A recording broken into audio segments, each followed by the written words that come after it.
Hi all, I'm just waiting just a moment because I know we have, I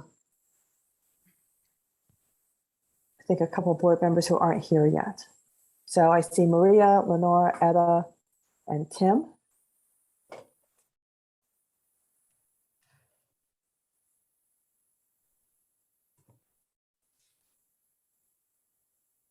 Babette said that she'd be a little bit late, but she is coming.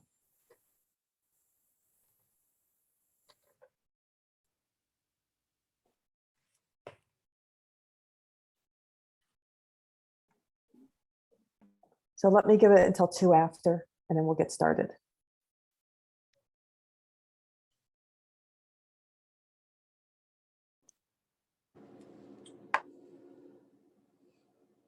Thank you, Jill. My computer's acting out. Glad to see you here. Thanks.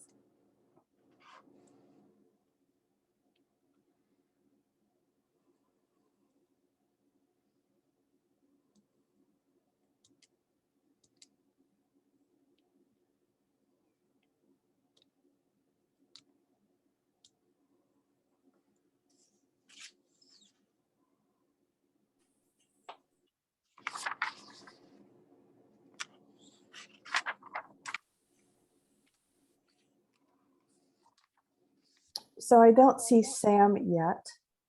And again, Babette's going to be late, but it's 2 after. So let me call this meeting to order. Sam said he's going to be late. Ah, okay, thank Okay, you. he'll be on the second half, okay? Okay, thank you. So calling this meeting to order at 4:02. Our consent agenda has no board absences this month, which means that everyone will be here at some point. That's good to know. But there are the approval of the minutes from September. Hopefully someone has read them and someone would be willing to move approval of the consent agenda. Motion to approve, Jill. Lenore, thank you. Ed, do you want a second? I'll second. Thank you. Any discussion? Any changes to the minutes?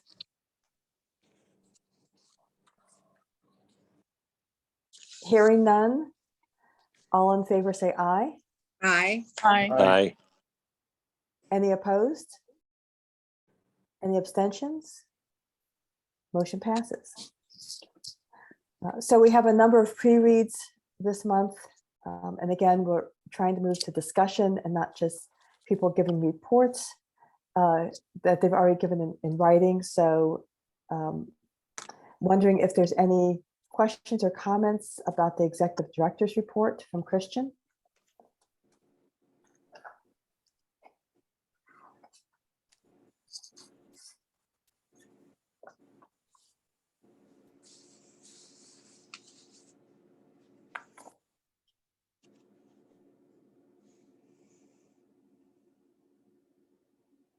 So Christian, the one thing I noticed in your report is that it looks like these are things that would perhaps be on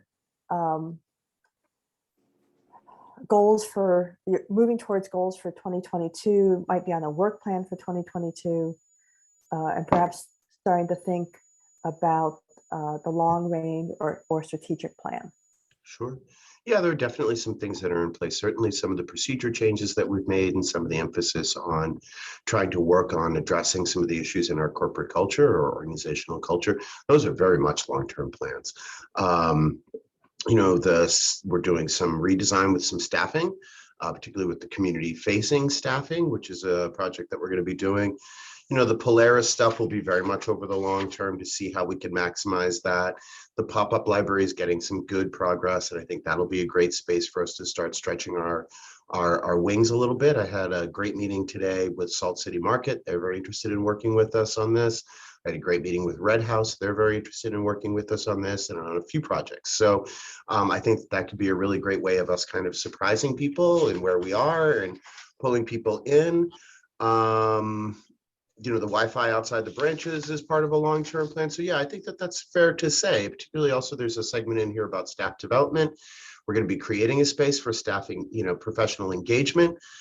Jill, that writing reviews, writing articles, these kinds of things, it's often kind of an oblique thing. People don't know where to start. So I want to help people start getting their voices out there and start having OCPL be part of the larger library community's conversations and offer things into the national perspective.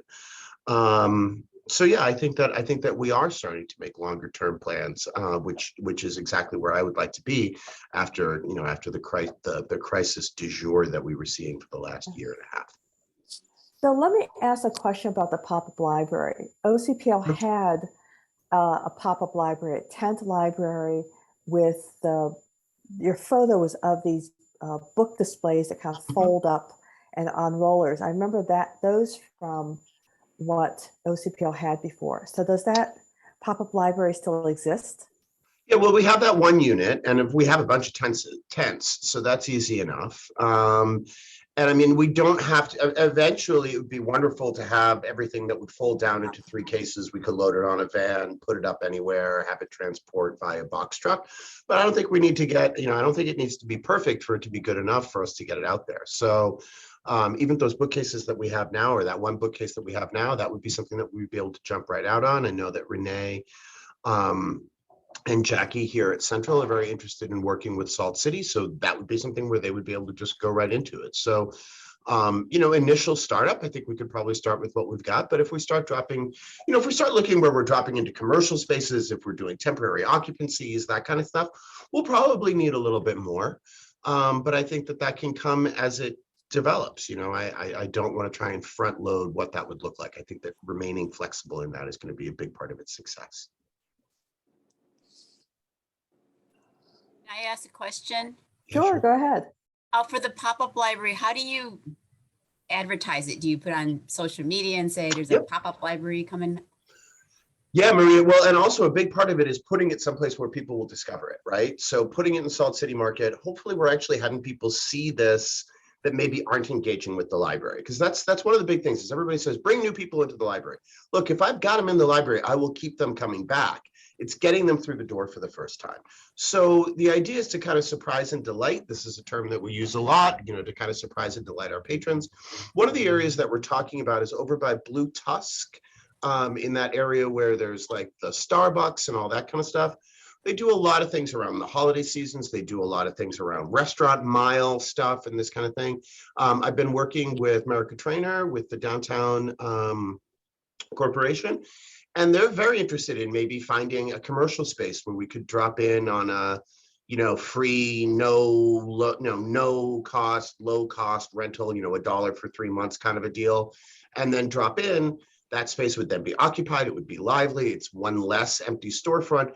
Would we be providing full library services? Absolutely not. That's not the intention. The idea would be, Friday nights, it's really busy. The restaurants are going. Okay, great. Have a little space for people to come in while they're doing a cocktail into their dining experience. Maybe during the holiday season, Santa is doing stuff or somebody's doing stuff or there's a concert down there. We would open up to have children's services. So it's kind of going where they are. And then once we get them in the space, we can say, hey, we've got this.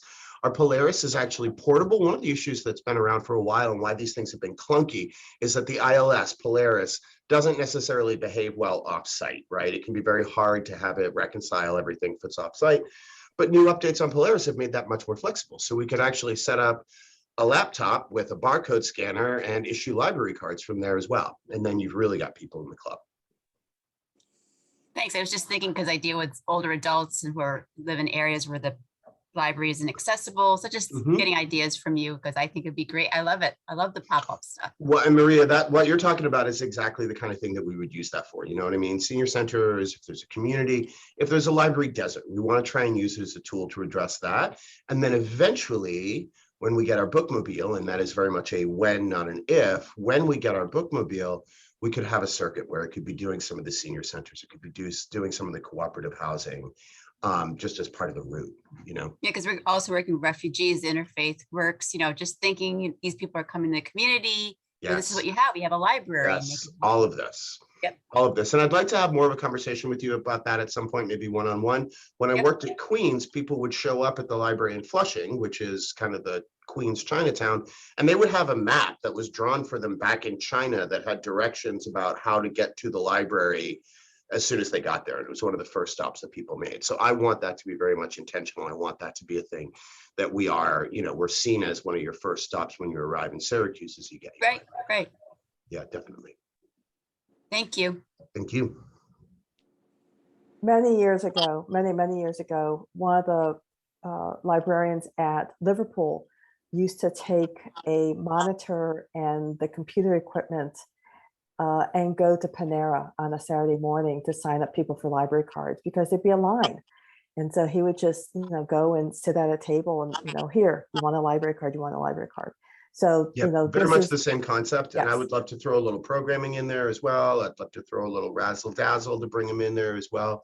But yeah, that's exactly the spot. And then, from this, there's a lot of stuff that comes up. Maybe we do, we are working hard to get our bookmobile, but maybe along the way we pick up a book bike and somebody can be pedaling around and doing the parks and doing, obviously not in the winter, but they could be really mobile and be moving around and be surprising people in the community on a bike that folds out into a little tiny library and then folds back down again.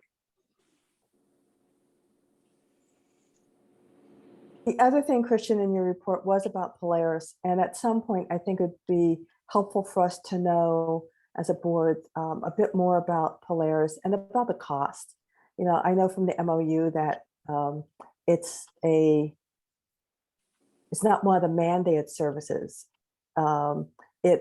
Finding books is mandated, or having that union catalog, as they used to call it, one catalog for the entire system is mandated, but that software is not mandated. And so at some point in the future, it'd be helpful for us to know a bit more about the cost and what Polaris in itself entails. Sure, of course, Jill, and I'd be happy to do that. Probably not now, but I mean, I can do it now, but at any point that the board would like to have a conversation around the ILS, I'd be happy to do that.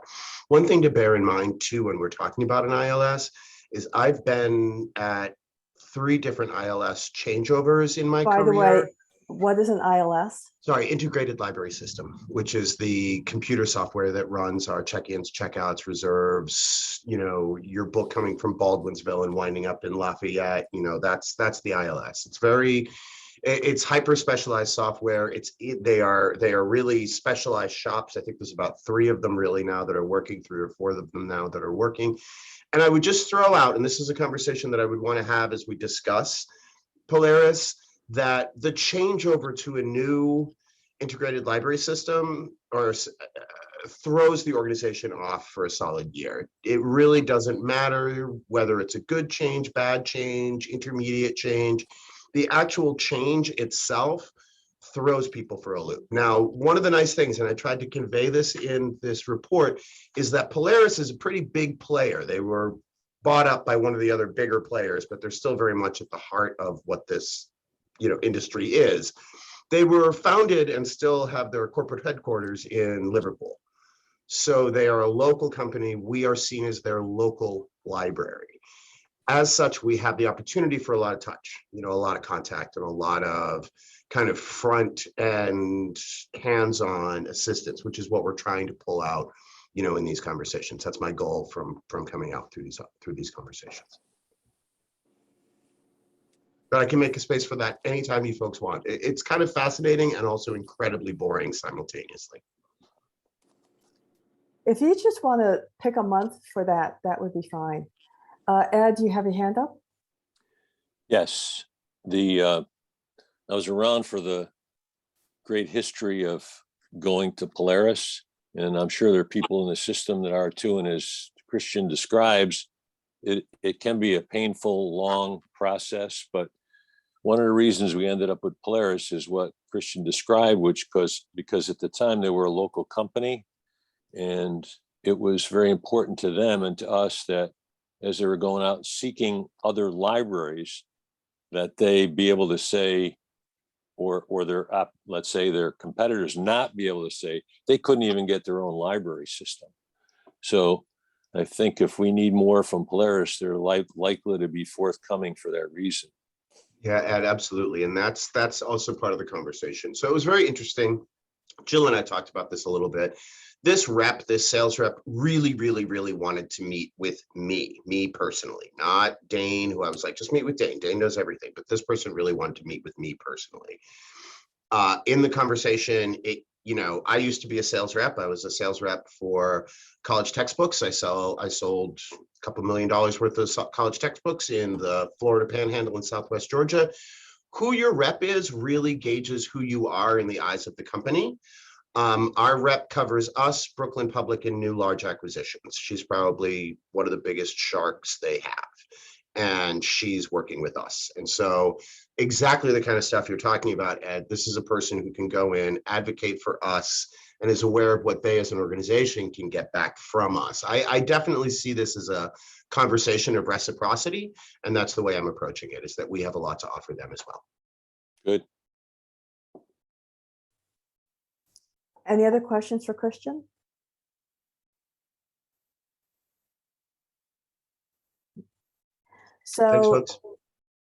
next for questioning is my president's report. I don't know if you have questions for me.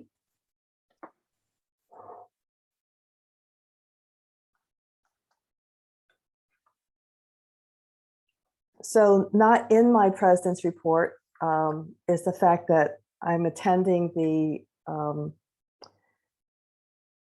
a training series called Trustee Handbook Book Club, and the first session was last night. I think Maria is also attending those. It's Jerry Nichols and Rebecca Smith Aldrich are doing them. They do a presentation and then a lot of Q&A. And my hope is that they will open up a Q&A space for in between meetings, because people left with lots of different questions. It triggered lots of different questions.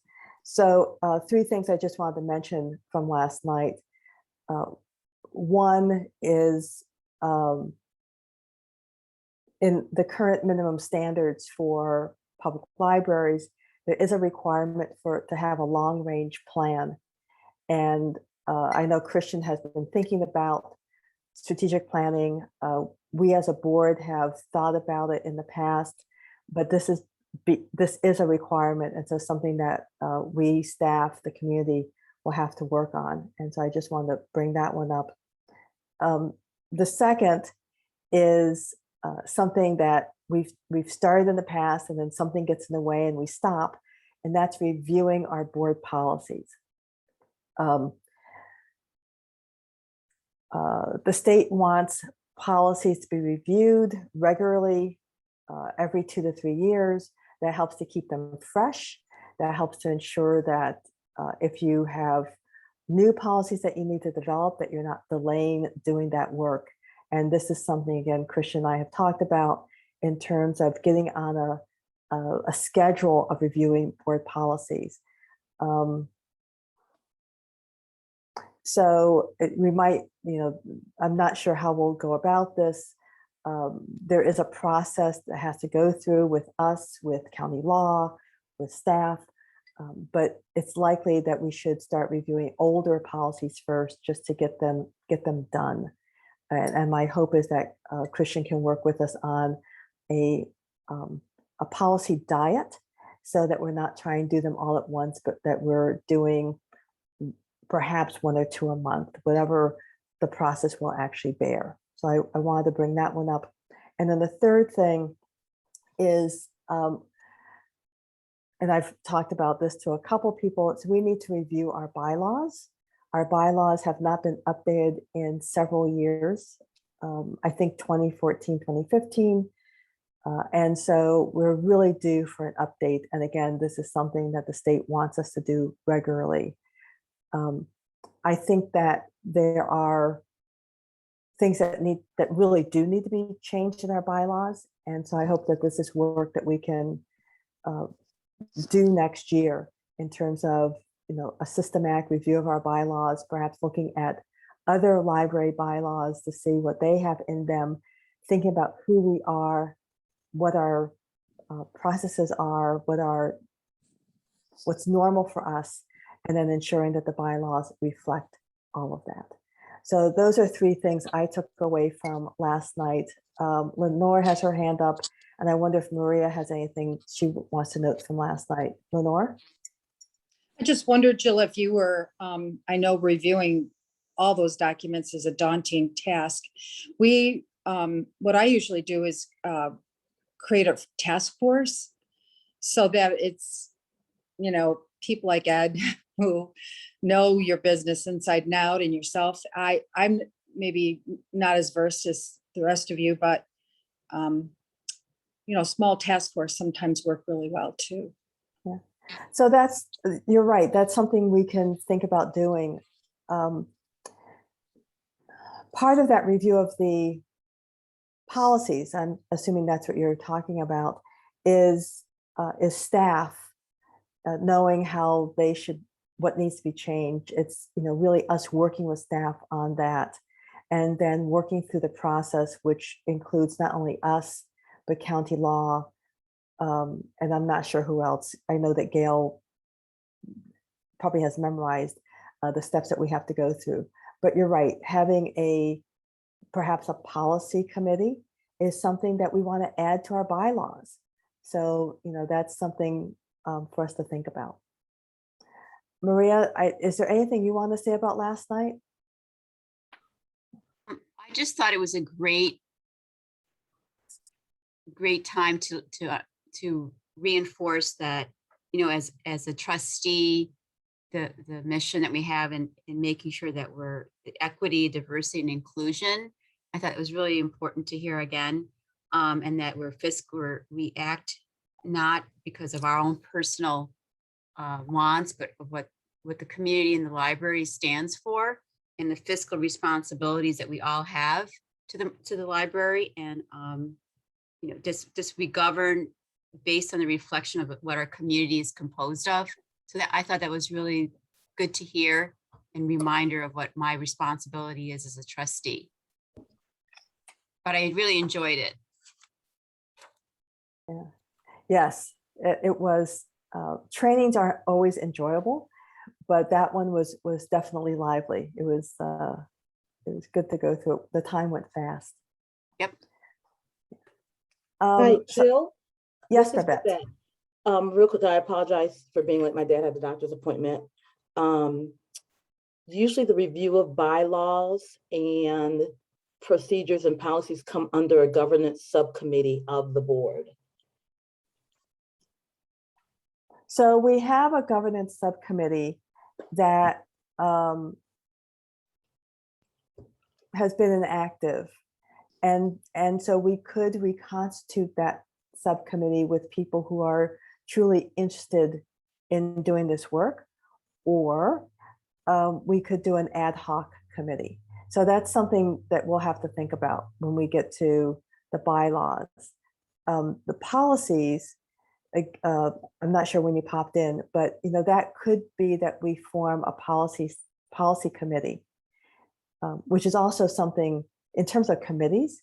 That's something we need to think about for our bylaws. In terms, what committees do we want to actually put into the bylaws as always having. So that comes up in a couple different areas. Is that what you were thinking? Sorry. I can't tell if you're nodding or not, or if you're trying to punch me. And I was not, I was nodding my head. So, either way, it could be a standing committee or written into the bylaws as a committee that is activated as needed, or a work group. So either way. Yep. Good thoughts. Thank you. Thank you. Any questions about my report? If not, Amanda Travis gave a report about the from the system or members, and kind of highlights several things that are happening in the member libraries. That also ties in nicely with the report that we got in from Amanda Shavoli. who talked about some of the things also happening in our member libraries.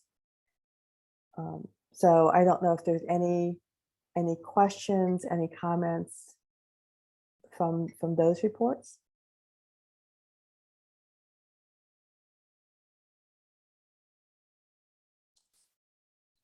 So congratulations to Onondaga Free Library. They're getting an award at NYLA, if I remember correctly.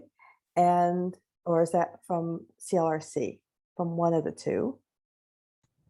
That Sorry, I one's didn't- CLRC, Jill. Is Thank you, Onondaga Mandy. Free. Yep. So Onondaga Free Library is getting a Library of the Year award from CLRC, which is Central Library Resources Council, the multi-type library consortia in our region. And then Nikki Marquis or Marquise is getting an Marquis. award. Marquis is getting an See. award. Marquis, yes.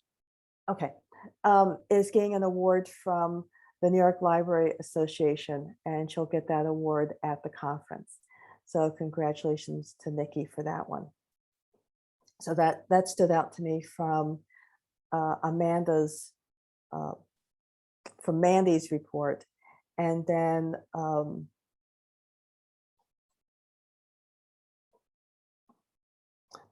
there's several things that stood out to me from Amanda Chivoli's report, but probably the most important thing was actually kind of buried in there, and that is that the plan of service was approved by New York State.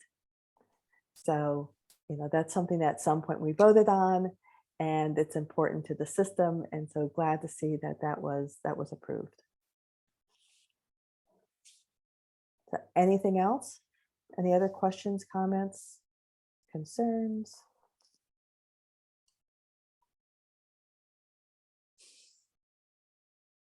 I don't think we had a report from the Friends of the Central Library, but I know that their next author talk is next Tuesday. And that's Jason Reynolds. Christian?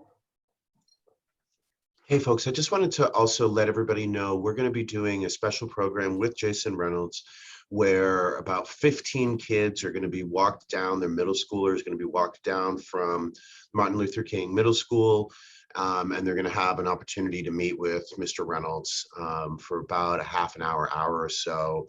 We're going to do it at the Beecham Library in the theater there. If you're not familiar with Jason Reynolds' work, he is like the YA librarian. He is a really, really, really, really big deal.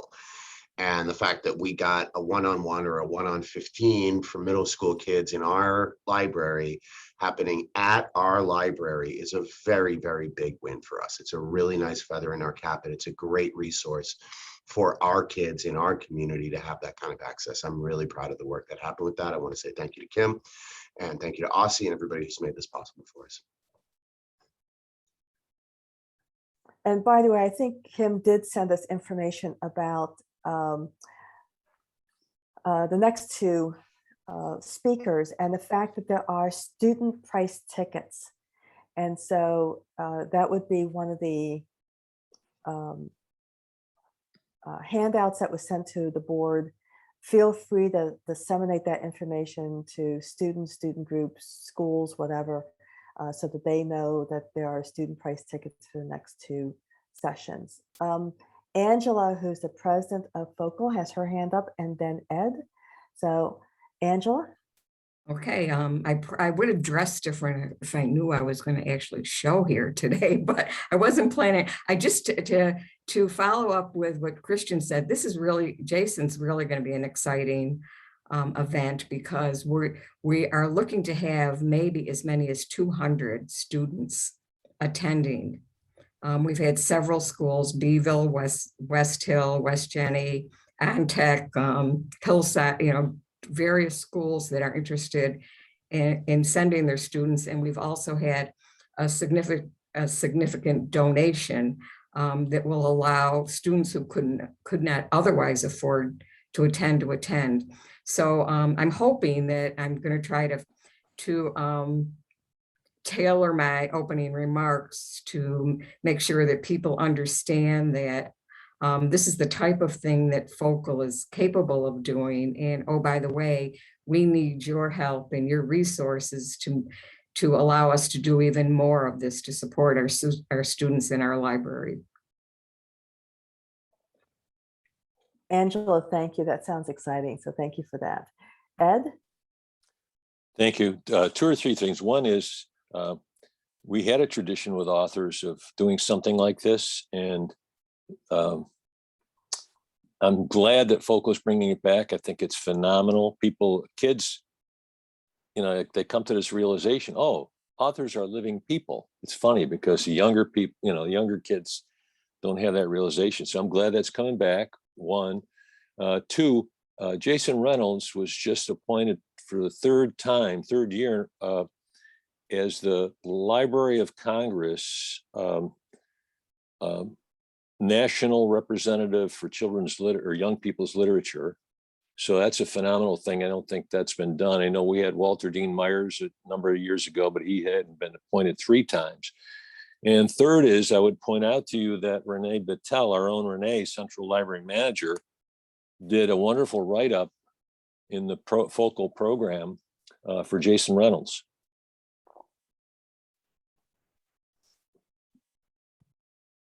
All good to know, Ed. Thank you. Babette? Quick question. Dr. King is a K-6 school, not middle school. So I'm sorry, Babette. I'm not organizing the event. I was just Okay. told that it was maybe 6th graders, maybe 5th graders, and I Okay. might be looping middle school in a bit too early. So, but it was my understanding that that was the school. Yep. Okay, cool. Thank you.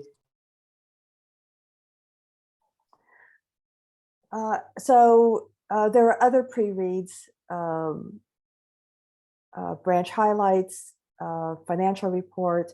And so I just want to open up to see if there's any questions, comments, concerns.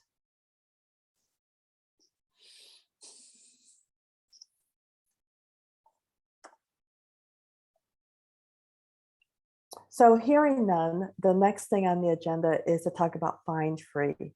And this is something that we have talked about in the past. We did fine free temporarily during the pandemic, although the pandemic has continued. It is a growing trend with libraries, not only in our region, but across the United States. And so, Christian, if you'd like to talk about this more. Sure. Thank you, Jill. I really appreciate that. And I really appreciate you folks hearing me on this. This is a major change, and I really appreciate that we're open to it. Getting rid of libraries, library fines, and libraries going fine free. This has been, getting momentum for some time. It's been going on for maybe the last 5-10 years. We've seen very large library systems do it. LA County, LA Public. Very recently, the Tri-Li in New York City, which is New York Public, Brooklyn, and Queens, did away with it. And we have reached the point now where a lot of the kind of underpinning logic behind library fines has now kind of run its course, okay? One of the things that you often hear is, oh, it's a way to teach kids responsibility. Well, currently, I mean, there's a lot of arguments about that. I don't necessarily agree with it, but at the end of the day, it doesn't really matter because kids under 18 are already fine free, right? Veterans are fine free. The only people who are getting dinged by fines are people who can't really afford to pay it. And Lenore, you asked a question, and this was a really key question in the dialogue, in the email dialogue. If I check out a book, if I check out this book, right, and I don't return it, and it costs the library $25 to replace it, you still get a bill for $25. I mean, if you walk away with materials, you still get charged for the material. But what you don't get charged for is making a mistake. What you don't get charged for is having a crisis or having a conflict or having something in your life that has made it so that you can't have this, this thing of just dropping your stuff off. It doesn't seem like a big deal, but for a lot of our patrons, it really can be a big deal. And I've seen this a lot in the 22 years that I've been in public libraries. I've waived probably $100,000 worth of fines in my career. Any opportunity you get to waive fines, to get people back into the library is a huge, huge thing. Now, On top of all of this, going fine free is a great way for us to get out into the community and show them our commitment to them. It's a great public service. It's a great public story. I've been thinking that this would be a thing that we could market as we've come back stronger. You know, we're stronger than before. Yeah, we took a bunch of budget hits. Yeah, we had a bunch of staffing things. Yeah, we really got it in the teeth. But you know what? Coming out the other side of this, we're doing better and we're going to make it better for you. Just something to think about. You know, the way that this stuff happens is, you know, John Q. Public, who's using the library because they don't have a lot of resources, checks out 5 DVDs. They forget it in the back of their car because they're dealing with their kid and their life and work and COVID and all this stuff. When those things go overdue, and now this is not the case here, but I've worked at other agencies where every DVD, every day it's overdue is $1. Well, if you got a stack of 5 DVDs that are a week late, you owe the library a significant amount of money. And that can absolutely be a barrier. I have had numerous instances in my career where I have encountered patrons, young, old, in between, who are using the library, but using the physical space of the library because they have lost their borrowing privileges for materials that they had overdue or even lost years ago. I had a young man who was in middle school who was doing his work in the library, reading his books in the library because he lost Go Dog Go when he was 6. He was now 12. So me making that go away and giving him back his library card, I saw that guy every week. He would seek me out. He would let me know how he's doing, and it had meaning for him. So this would be an incredibly meaningful thing for us to do to our public, do for our public. From an organizational standpoint, it takes away an entire level of hassle. We don't have to have cash registers. We don't have to have deposits. If you're going to pay for materials, do it online. Everything will be done via online. So we won't have to handle money. We won't necessarily have to be taking money in and doing deposits and having staff time dedicated to that. It's the right move from from a social justice perspective. It's the right move from contemporary library science. It's the right move for our community. It's the right move for our community now. And it's a great opportunity for us to lead the way in the county. I have had numerous member library directors approach me, ask me if I could get this cleared through you guys so that then they can approach their boards with it to have a really empowering conversation around the topic. So I really feel strongly this is the time. We did the math on it, you know, at the end of the day, and Mark can speak to that. I think it's around $60,000 all told, but it's not revenue, it's projected revenue. It's kind of, we expect that we'll get this, but we often don't, you know, and we often are throwing, you know, these waves in. And for me, I feel like we're an $11, $12 million institution. I think us being willing to not rely on penalties from our patrons, to give them good service would be a significant win for us. And again, Mark and I have talked about this. I've talked about this with my senior team. We don't see the loss of that revenue as being crippling at all. But what we do see is a potential for really great feelings, really great new connections in the community based on this idea that you have, you know, we are looking out for you. This is a very clear, we are looking out for you signal, and it's particularly effective right now. Christian, I'm not sure if I heard the number that you threw out. Did you say 16 or 60? No, it's around 60. I mean, it is around 60,000. That is down, you know, compared to prior years. I'm not, you know, I wouldn't want to pay $60,000 out of my pocket. That is true. However, in the economy of scale of our organization, you know, that's not a large sum of money for us in the economy of scale of the organization. And if we turn it on its head, that's money that we accrued by dinging our patrons for time. I mean, really not anything that really is penalized. And this stuff happened back in the day when books were like, oh, you had to get that John Grisham book because you only had so many of them. And if you didn't get it back on time, somebody was going to suffer. Doesn't really work like that. That's not really the construct anymore at our library and at others. So whatever the amount, 60 is an interesting number. It's a percentage. It's a small percentage of any library's budget. Fines are never I shouldn't say never, almost never a large portion of the library's budget. They are a small portion, as Christian said, that's not guaranteed. So it's not money that you can count on. It's money that you may have waived anyway. And it's good PR, as Christian has said.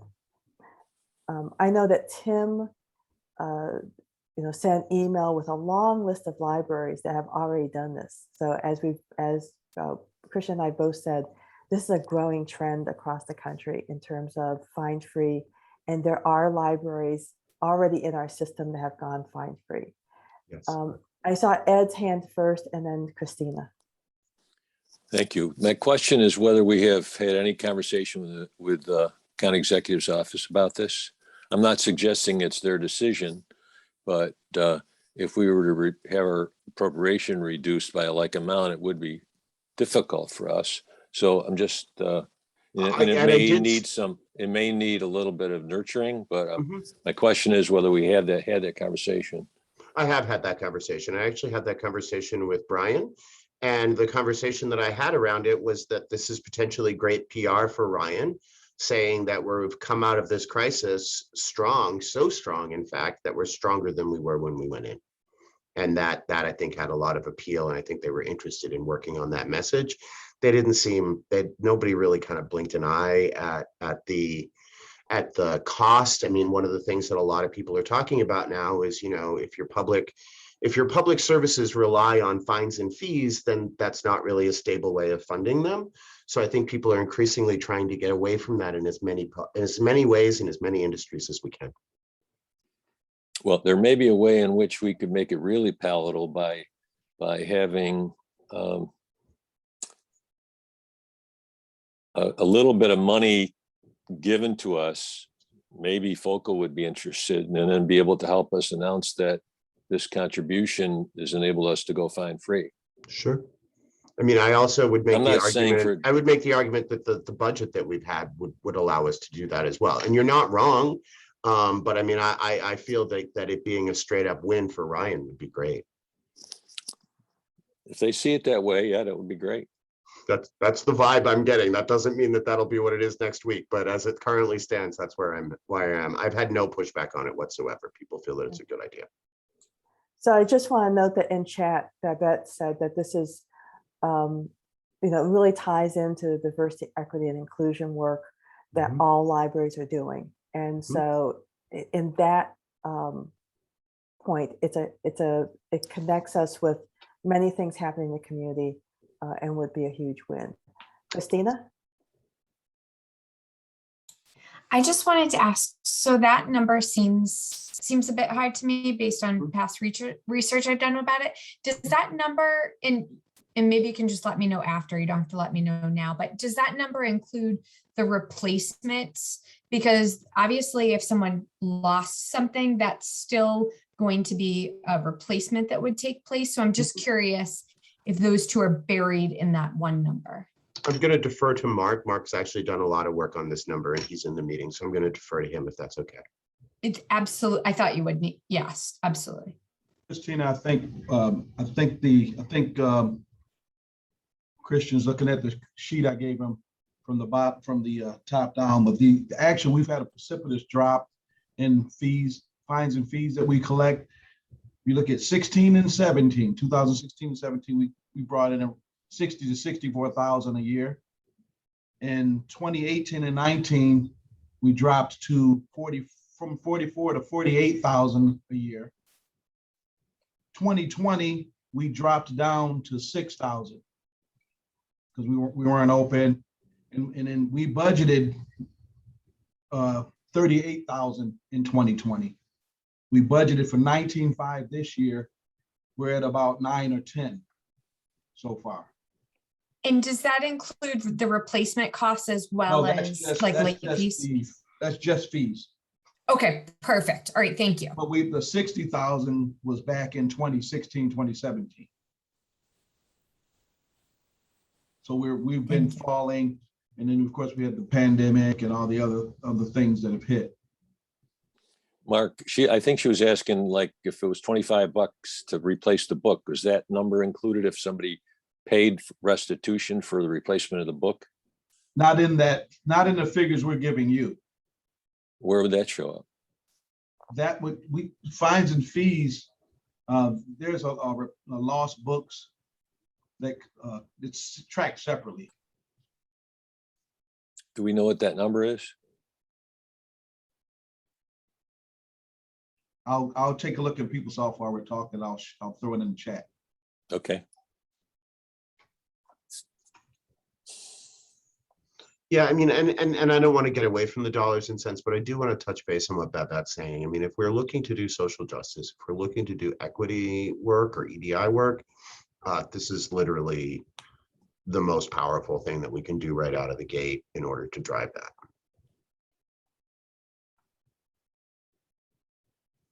And $5 on a card, or 15, I think it's $15 before we cut off your service. You know, 20 bucks on your library card so your kid can use the card may not be a big deal for the people in this room, but in my career, I have encountered dozens of people that was prohibitive. Dozens and dozens and dozens. How would the board like to proceed? And I see Mark's back. Ed, I was looking at my notes. The lost books, actually, those monies go back into the expense account. So I'll have to dig to get that number for you. Okay, just to know the magnitude would be helpful. Okay. Christian, Jill, could I ask a question? Sure. Christian, are you looking for a motion, a specific motion? I would love that from the board. I think that would be wonderful. Having said that, if people want to sit on it and you know, for another month, I think that's fair. This is a big decision, but I would love for us to come out of this having made that decision. So Jill, if you have a motion to approve Christian's recommendation as presented to remove the fines, and then we could have maybe more discussion. So I don't have a motion written, and this is. Well, we could accept the recommendation to Lenore's point and maybe come up with a plan for the succeeding month or months, and maybe with an implementation toward the first of the year. Just to move it Be very along, I comfortable thought with that that. might move it along, but. Yep.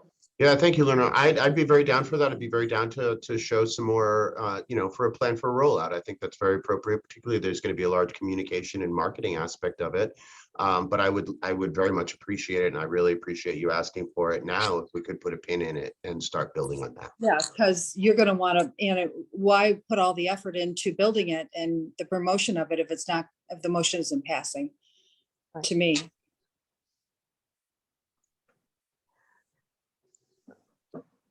So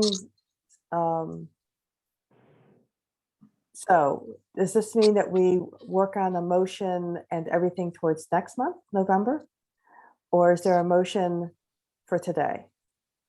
I thought we were accepting Christian's recommendation and preparing a plan for the next month. So you don't really need a motion for that to We happen? could, We- no, we could, why not? It's a, Yeah. could be No, consensus.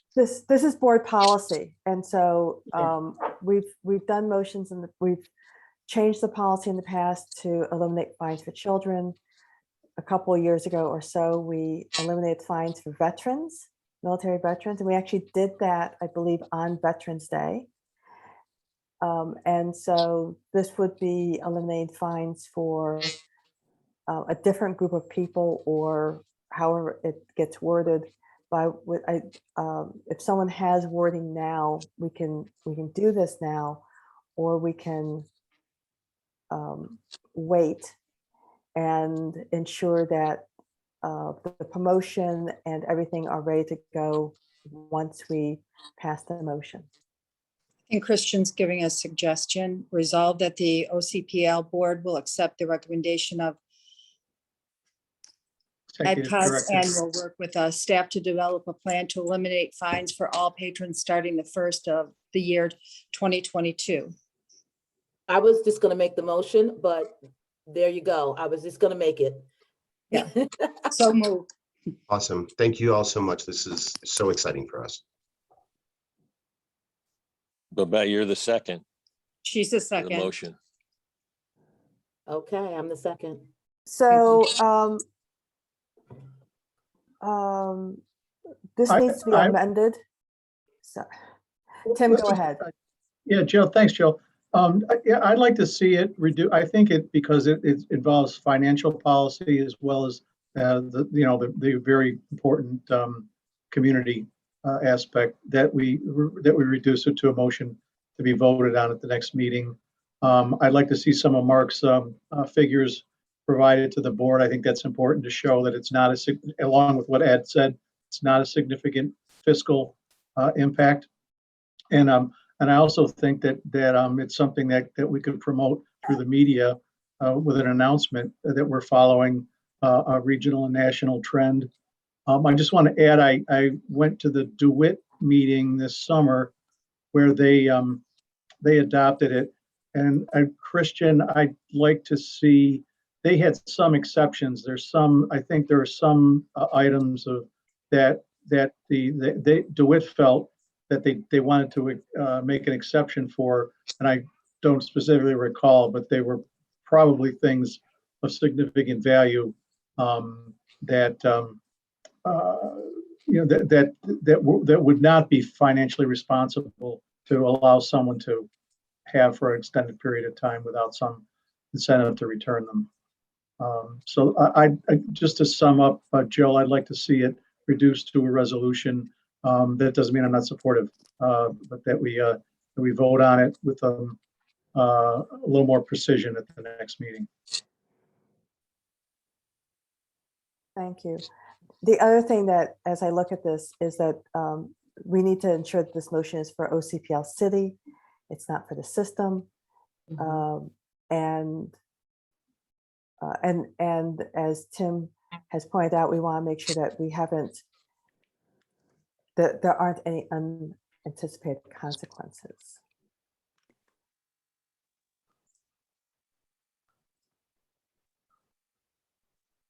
So can we table this for a month? Sure. Tim, I first can and touch second base are with message. DeWitt and run down some of those details as well, Tim. So I'll take care of that. Thanks. That would also. I'll move to table then. Thank you, Ed. Second. Thank you, Tim. Kristen, can you send it to us prior to the November meeting so we can have a little time to digest it? So that way we can have a thorough discussion about it. Thank Absolutely. you, sir. Yeah, I'd be very happy to about it. And I mean, I can contextualize it for you folks all you'd like. I just don't want to throw too much at you because this is really, this is my expectation that is in 10 to 15 years, we're not going to see fines really at any library in America at this point. Well, and just so you know that I probably paid about 10% of that $60,000 in the last year. Just so you know. And Christian, I think that if your target is to implement this in January, that gives us some time to maybe get the board a little bit more involved in some, not the minutia, but some of the broad stroke details. So we should be able to accomplish that readily next month. Great, thank you.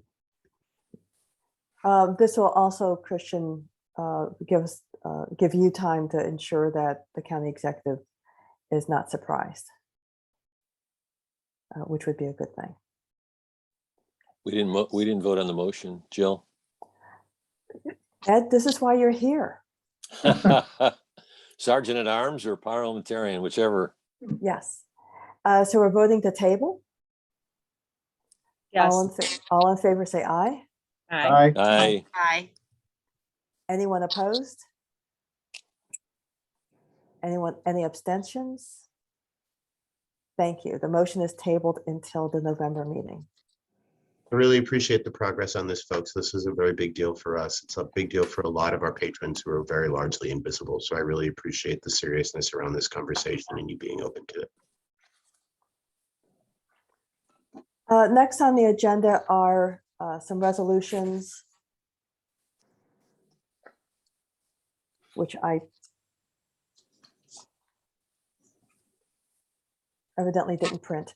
The first resolution is holidays for the library. And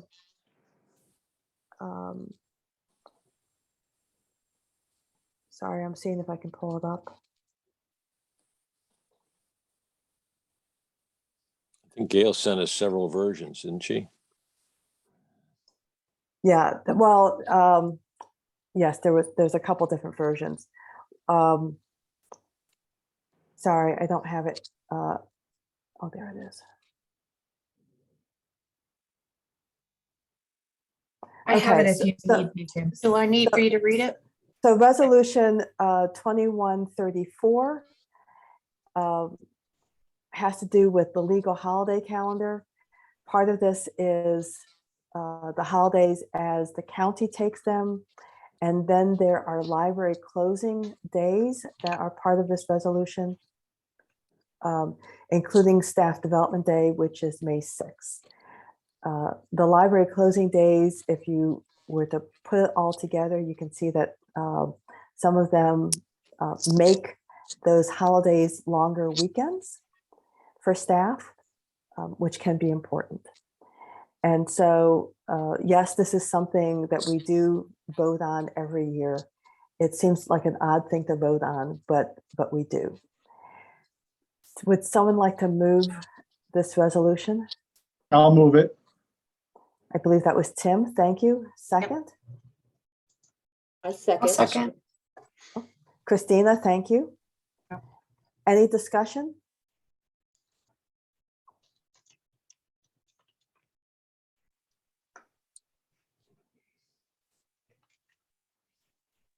So because of the importance of this, let me do roll call.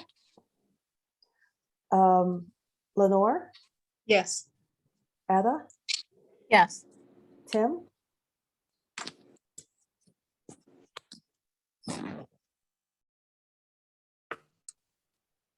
Uh-oh. Tim, nod. I can see you. Maybe not.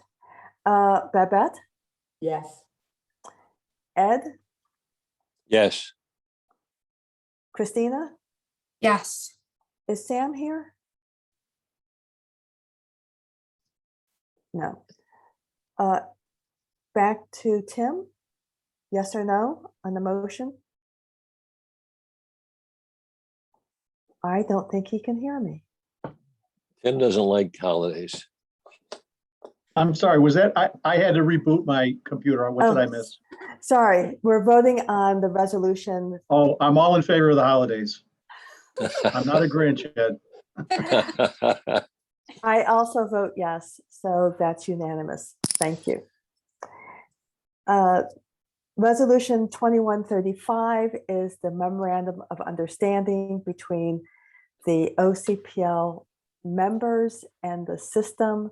We voted on this in August as a member. So OCPL City is a member of the system, and we voted in favor of the MOU. Everyone has voted. All the libraries except for Lafayette have voted and voted positive on this. Lafayette has a new director that will be coming on board, and they will vote then. But this resolution has passed by the members, and now it's our turn as the board of the system to consider the resolution ahead of us and to vote. Christian? Hey, Jill, we got an update about an hour, 2 hours ago from Melissa that the Lafayette board went ahead and approved the MOU with Scott kind of shepherding it through so that was done. So we have 100% unanimous consent on the MOU with all of our members currently. Thank you. Good news about Lafayette. So anyone want to move this motion about the MOU? I'll move it. A second? I second. That's Babette. Thank you. Any discussion about the MOU? I'm assuming that everyone has it memorized. put it underneath your pillow while you sleep. Jill, who knew you had a sense of humor? Hearing no discussion, let's vote. Lenore? I think Lenore had to leave. Oh, that's right, 5 o'clock. Etta? Yes. Tim? Yes. Maria? Yes. Babette? Yes. Ed? Yes. Christina? Yes. And I'm also a yes. Is Sam here?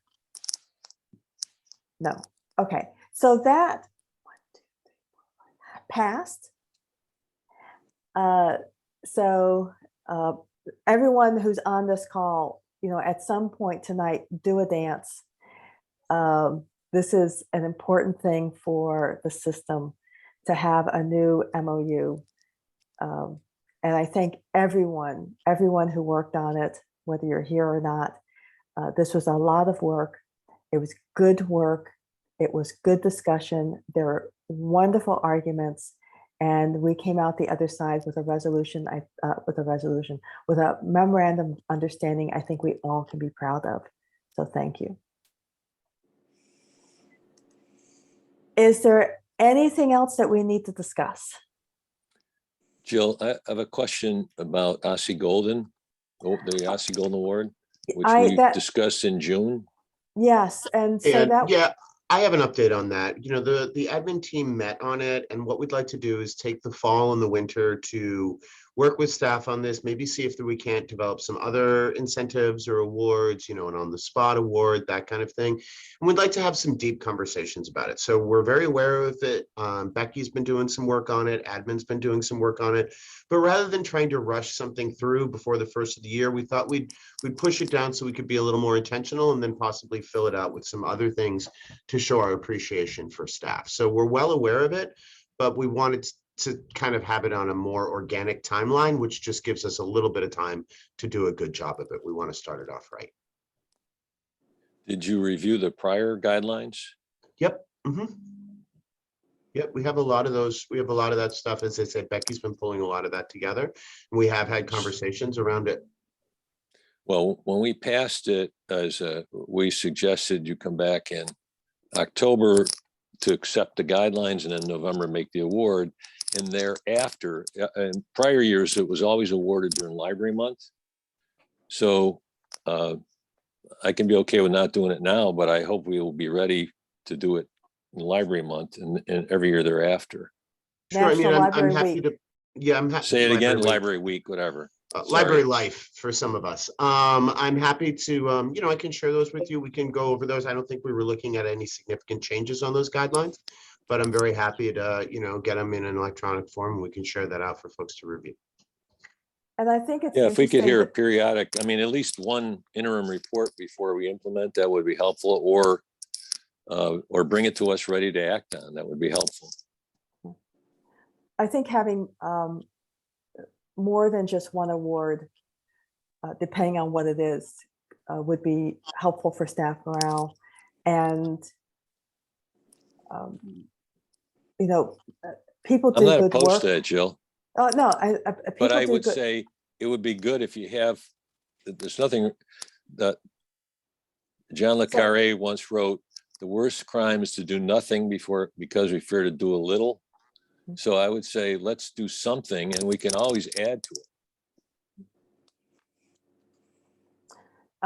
Babette and then Christina. So, because we're speaking about the award, I just wanted, Christian, how is the staff doing?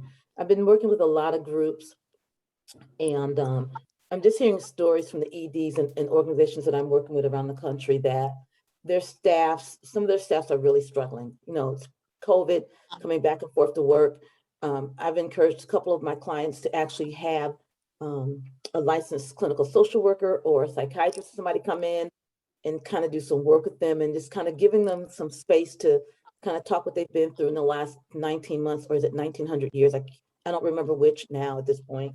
So I just want to how is our staff doing? Is there anything we could be doing as a board to support them? Should we do another appreciation day? Should we bring somebody in? Yes. What do you think? Yes. Yeah, all those would be great. You know, I mean, you've seen from the report that I'm doing a lot of work currently in trauma in the profession. So any resources that can be brought to bear to support our staff, anything. I mean, of course, we have an EAP, an employee assistance program. It's good. It's run through the county, but it's independent. You know, it's an excellent program, but I'll always take more assets and resources from my staff. Our staff are doing okay. I mean, they're better than they were, I think. I think that people are hitting a rhythm. I know a lot of staff have spoken to me about that they're happy that people are in the libraries, that people are coming back, that gives it, you know, purpose. One of the things that I've been kind of talking about a lot is that the last year and a half, 2 years have been really all stress, no story time. There's no good connection. There's no hanging out. There's no energy that you get off your patrons that then you carry through.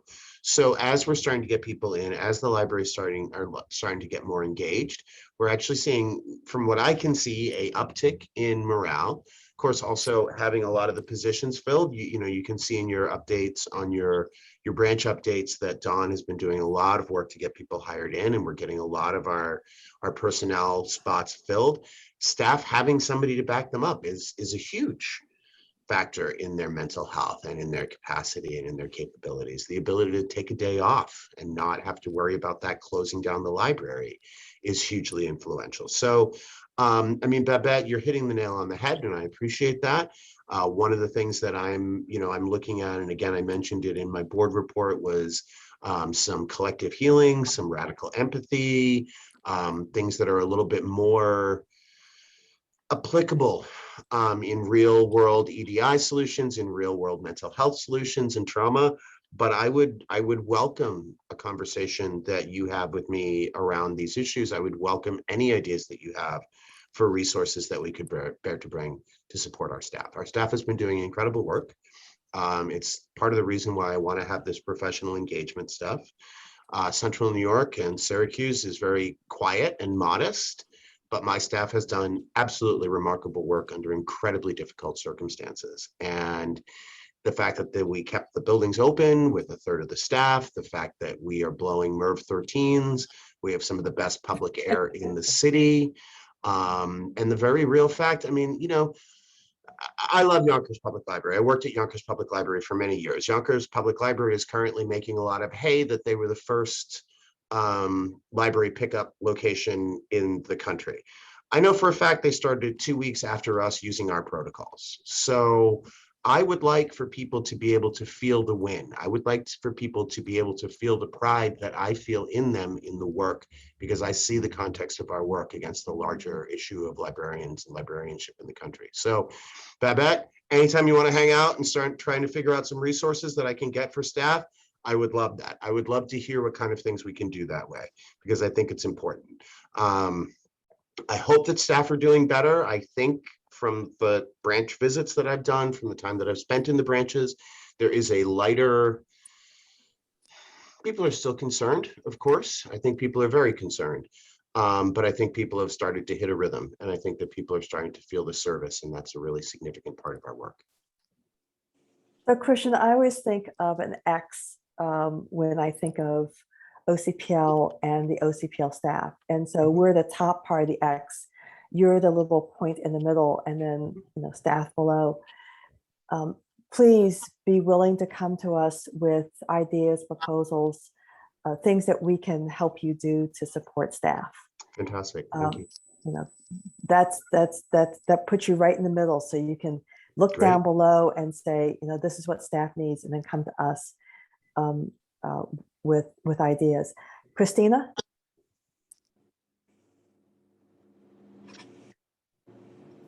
Sorry, my unmuting skills are slow today. I have an unrelated comment. So if somebody else has anything else about this topic, I don't want to trump them. So Gail, I know, has her hand up. All right, if I could jump in for a moment. I think when you're discussing the ASSE Golden Award, I think in tandem, we brought up briefly the Step Up Awards. And I think they should be looked at the same time. If you're looking for different ways for staff that's above and beyond or different than the ASSE Golden. That's what the Step Up Awards were for. It was smaller little things. It was supposed to be 4 times a year. Money was set aside through the Trotsky bequest specifically for this. So that might fill a lot of the niche that you're looking for that ASSE wasn't meant for. Because there is a lot of money and resources for exactly like what you're explaining. So you may want to be looking at them at the same time and breaking out from there, because that was a great resource that Elizabeth worked on when we got that bequest with the board. Just a thought. Gail, you have a wonderful sense of history in your head. We'll have to Yeah. connect you to a computer at some point. Thank you. Yeah, would you send that to me? Yeah, Thank you. I could send it all out to the board as well. Sure. Yeah. Thank you. I Anybody got that's both interested. ASSE and that. I'd be happy to do that if you want. Sure. Thank you. Christina? So my comment is, this is not on the agenda, but I wanted to let everyone know that everyone received a copy of our Form 990. That is something that the Finance Committee reviewed, as well as my staff prepared that, and I've reviewed it in full. We do that on a pro bono basis, and we do intend on filing that. If anybody has any questions for me based on that, I'm happy to answer them, but it is my intent to file that next week if I don't hear from anyone. And I also should point out that Christian has also been through it, and it was provided to management as well. Christina, thank you. I forgot to put it on the agenda, so thank Yeah, you for and bringing no it up. motion is needed. It doesn't need approval. Ed? Just to thank Christina and her firm for continually doing this at pro bono for us, which can be very time consuming. So thank you. You're welcome. Okay. Happy to help. Yeah, and thanks for answering the questions that we've had too. Anything else? Move to adjourn. So Ed moves to adjourn. Do I hear a second? Second. That's Babette. All in favor, say aye. Aye. Aye. Anyone want to stay later? Say no. No. Oh, the motion passes and we're adjourned at 5:12. Thank you. Thank you, Thank everyone. you. Thank you very Bye, much. everybody. Bye. Good night.